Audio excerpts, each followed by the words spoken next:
வணக்கம் மக்களே, இது உங்கள் மணியம்மா சமையல் யூடியூப் சேனல்.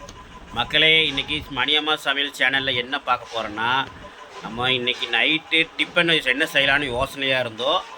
எப்பயுமே இட்லி தோசையாக பூரியாக அந்த மாதிரி செய்யும்போது சரி இன்றைக்கி சேமியா செய்யலாம். ஏன்னா சேமியா நம்மளுக்கு சாப்பிட்ணும் ஆசையாகிடுச்சு. ஏன்னா இது எங்கள் அம்மா செய்கிற சேமியா சூப்பராக இருக்கும். எங்கள் அம்மா செய்கிற ஸ்டைலில் எங்கள் ஒய்ஃப் செய்கிறாங்க. அதுதான் இன்றைக்கி ஸ்பெஷல். பாருங்கள், சூப்பரான ஒரு வீடியோ, தரமான ஒரு வீடியோ. எங்கள் அம்மா சொல்லி கொடுத்த ஒரு ரெசிபி தான் இன்றைக்கி எங்கள் ஒய்ஃப் செய்கிறாங்க. மறக்காமல் நம்ம சேனல் பார்க்கறதுக்கு முன்னாடி நம்ம சேனலுக்கு சப்ஸ்கிரைப் பண்ணி லைக் பட்டனை தட்டி விட்ருங்க. மறக்காமல் பெல் பட்டனை தட்டி விட்ருங்க. ஓகே, வாங்க நம்ம வீடியோக்குள்ளே போகலாம்.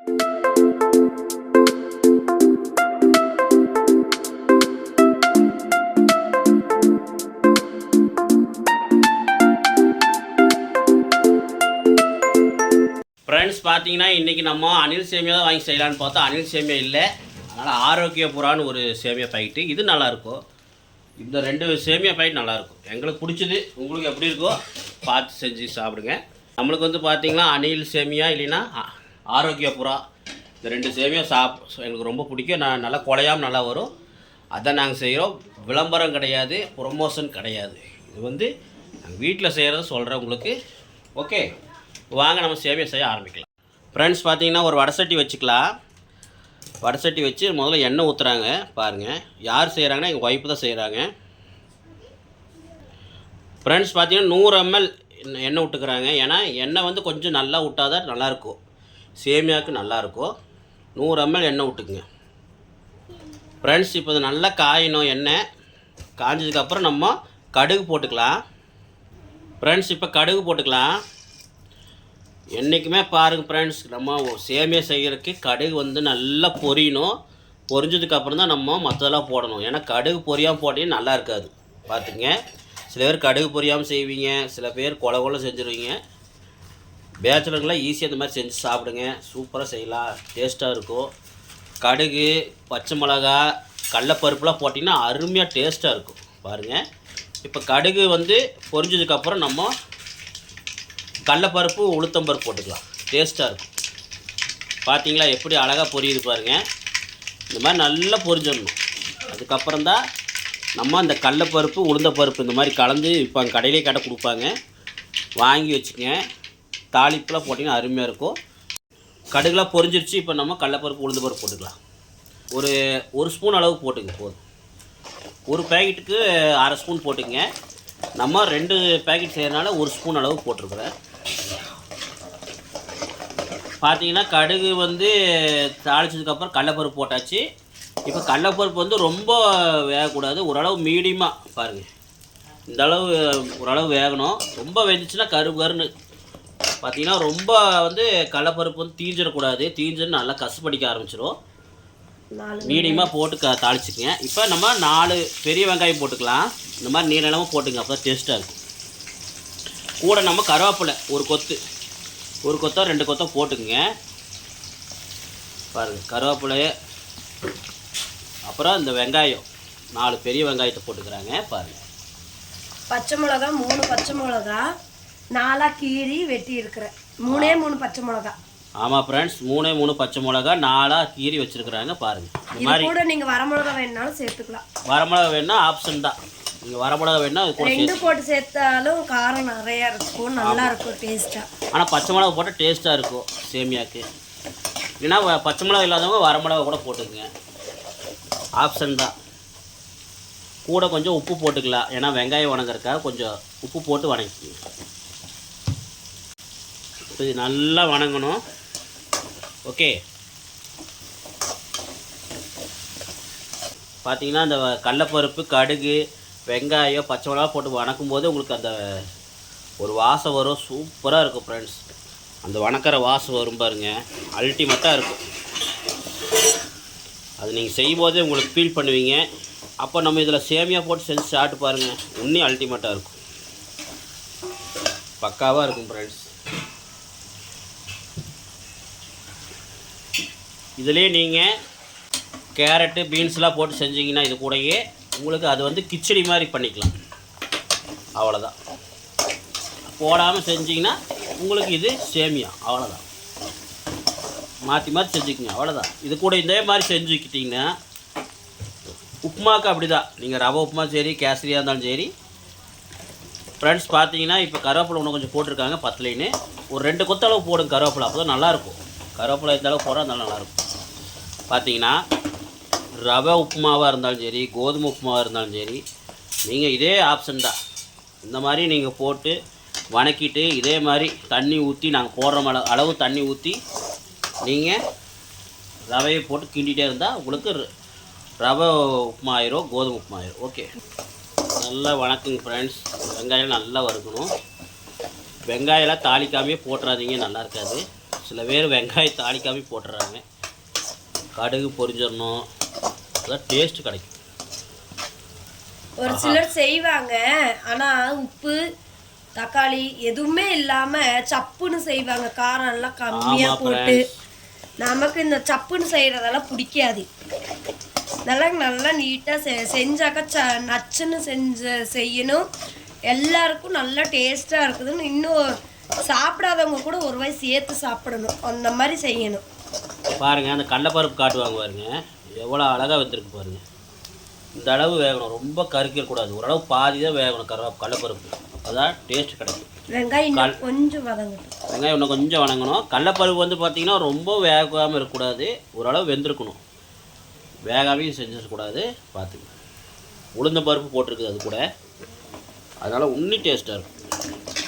ஆஹா, சரியான மனம் ஃப்ரெண்ட்ஸ், அல்டிமேட் பக்காவாக இருக்குது. போங்க பேச்சுலர்லாம் இந்த மாதிரி செஞ்சுக்குங்க.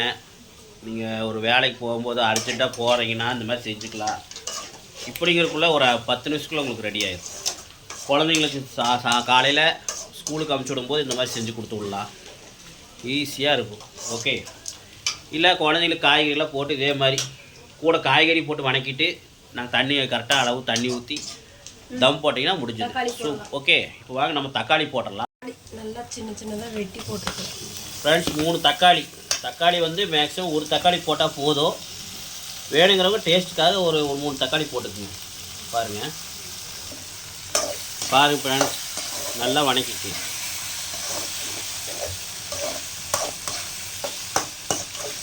இந்த ஸ்டேஜில் இப்போ நீங்கள் உப்பு கொஞ்சம் சேர்த்துக்கோங்க. தக்காளி வணங்குறதுக்காக சேர்த்துறோம். கரெக்டான அளவு வந்து கடைசியாக சேர்த்துக்கலாம்.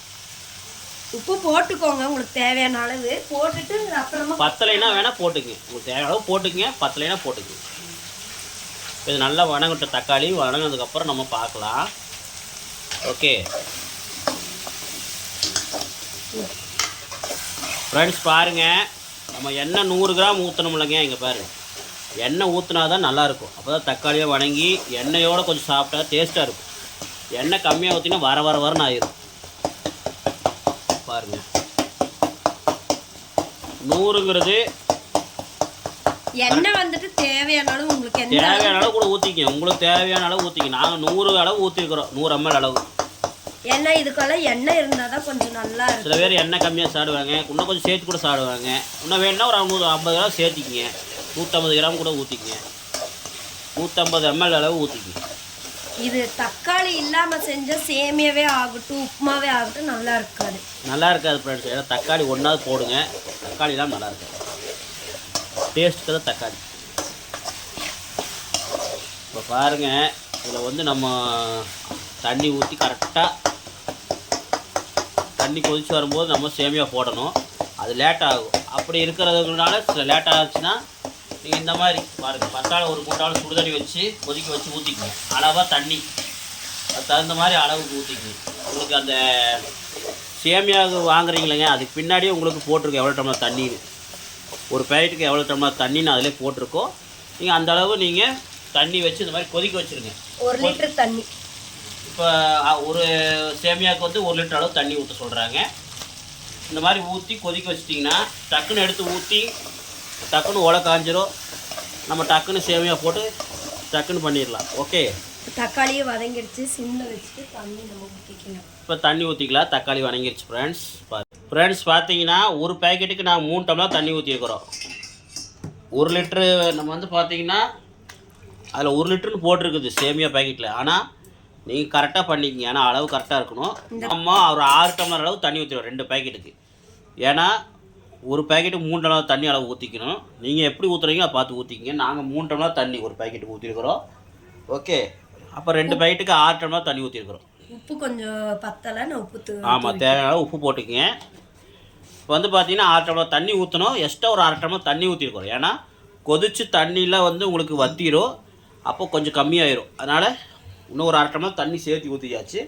இப்போ நல்லா தண்ணி கொதிக்கிட்டோம். நல்லா பச்சை வாசம் போகிற அளவு நல்லா கொதிச்சதுக்கப்புறம் சேமியா போட்டுக்கலாம். இந்த வெங்காயம் இதெல்லாம் வந்து பச்சை வாசம் போகும்போது அதுக்கப்புறம் நம்ம சேமியா போட்டு தம் போட்டுக்கலாம். பார்த்தீங்கன்னா நல்லா ஒரு 5 நிமிஷம் நல்லா கொதிக்க வச்சிங்கன்னா அந்த பச்சை வாசமெல்லாம் போயிடும். 5 நிமிஷம் நல்லா கொதிக்கிட்டோம் ஃப்ரெண்ட்ஸ். பார்த்தீங்கன்னா 5 நிமிஷம் ஆயிடுச்சு, நல்லா கொதிச்சிருச்சு. இப்போ நம்ம சேமியா போட்டுக்கலாம். ஆரோக்கியபுரா வறுத்த சேமியா வறுத்து வச்சுருப்பாங்க அவங்களே. பாருங்க, சேமியா நல்லாயிருக்கும். சில பேர் அவங்க பிராண்டில் போடுவீங்க, நாங்கள் இந்த பிராண்டு போடுறோம், அவ்வளோதான். செம்மையாக இருக்கும், உதிரியாக இருக்கும், செம்மையாக இருக்கும். நீங்கள் வந்து உடச்சி போட்டுறாதீங்க தயவுசெய்து, உடைக்காமல் போடுங்க. அப்போ தான் உங்களுக்கு நீளமாக இருக்கும். உடச்சி போட்டிங்கன்னா உங்களுக்கு பொடியாக போயிடும். பாருங்கள் ஃப்ரெண்ட்ஸ், இது வரும் ஃப்ரெண்ட்ஸ். 4 பேர் சாப்பிட்லாம், 6 பேர் கூட சாப்பிட்லாம். அளவாக சாப்பிட்றவங்க 6 பேர் சாப்பிட்லாம், நல்லா சாப்பிட்றவங்க ஒரு 4 பேர் சாப்பிட்லாம். பார்க்குறீங்க இப்படி தான் இருக்கும். வெந்ததுக்கப்புறம் பாருங்கள், நான் நிறையா ஆயிடும். எவ்வளோ அழகாக இருக்குது பாருங்கள், பார்க்குறதுக்கு கலர்ஃபுல்லாக இருக்கா.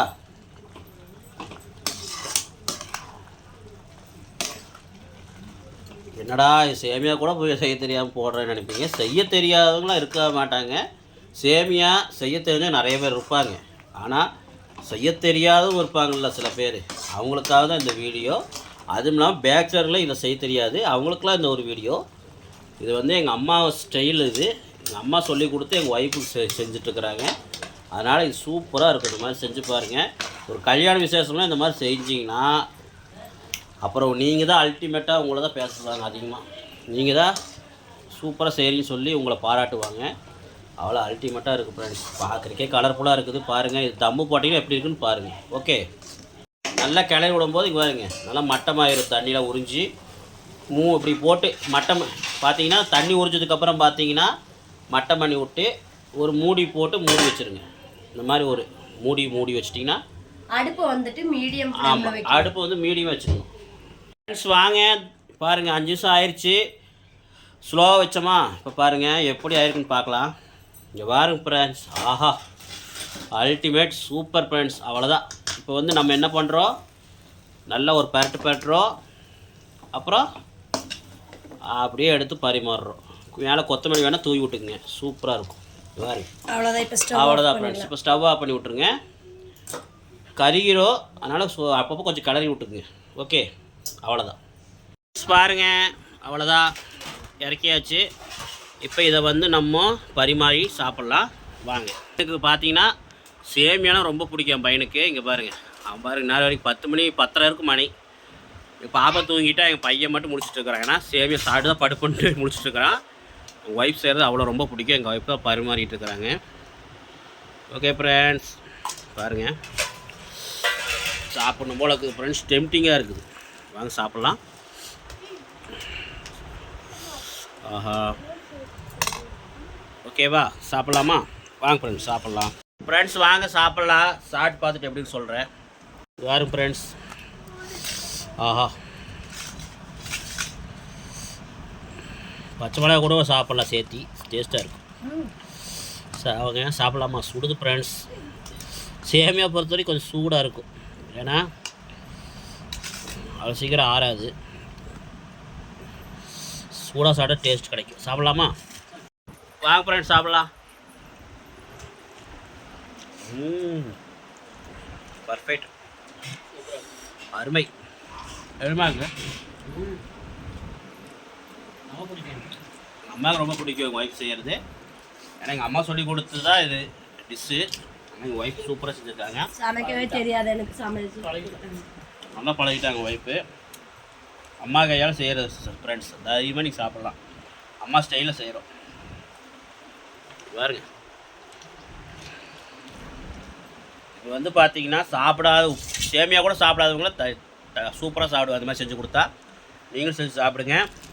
இந்த மாதிரி ஒரு நல்ல வீடியோவில் அடுத்த வீடியோவில் சந்திக்கிறேன். அது வரைக்கும் உங்களோட விடைபெறுவது உங்கள் மணிகண்டன் மற்றும் அம்மா, அப்புறம் எங்கள் ஒய்ஃப். பாய் சொல்லு தம்பி. டாடா சொல்லு. Bye. Okay friends, bye friends.